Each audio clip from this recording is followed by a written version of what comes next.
Hey guys, Robbie Ray here. You guys have probably seen this truck before. It's an '09 Buick Enclave. You see it a lot because it's my brother-in-law's truck, and these things are not the greatest. We'll just leave it at that, in case any Buick engineers are watching this. You know, he broke down on the road the other day, and I went out there to, help him out, like on the road, and of course, we couldn't get it started, so we got it towed back to my shop here. And, I started by trying to view some codes, and for a while it had some camshaft correlation codes, like the camshaft does not agree with the crank sensor and things like that. But it was still running okay, and I know these things are known for, I did some research, and I know they're known for having timing chain problems. So, one of the things I did the other day is, I know a lot of you guys aren't going to have this, but, I have this pretty fancy Snap-on scanner here. And because of that, I was looking at, crank sensor pulses and things like that. And I noticed that none of the cam sensors are reading anything. Like while you're cranking, they're just zero. So I'm thinking to myself, I think there's like 4 of them. And I'm like, there's just no way all 4 of them went bad. So, I started to think the worst. But before I got that far, by the way, I did hook up right here's a fuel pressure test gauge. Because strangely on this truck, almost everything I've ever worked on in my life in modern times, with electric fuel pumps, when you turn the key to on, you hear the pump prime. Well, unless there's something wrong with this one, this particular truck does not build pressure until you crank. So, just as a sidebar, if anybody needs to test this fuel pressure, it is, let's see if I can get a shot of it. Yeah, you can we'll see it. That's where the Schrader valve is, down in there. You can kind of see the brass fitting I have on there.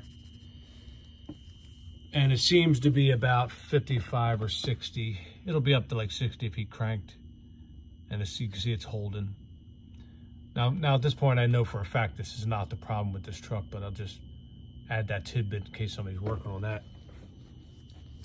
So, fearing the worst, that his timing chain either slipped off the sprockets, broke, or who knows what, I set myself up a compression tester the other day.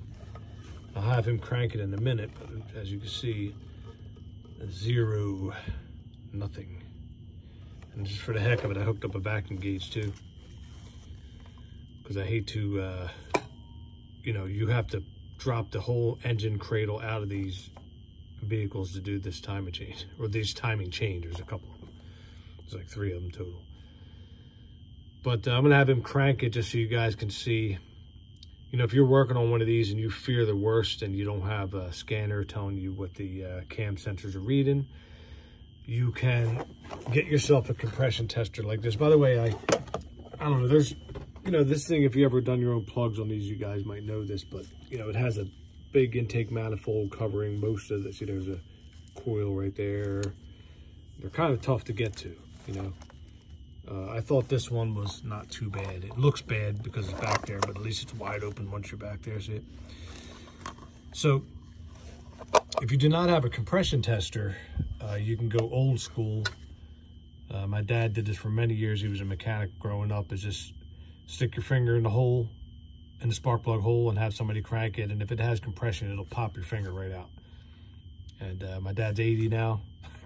He's still kicking and never hurt him none. So don't let it scare you. It might startle you when it pops your finger out if it does have compression. But of course, if it doesn't, it's not going to do anything.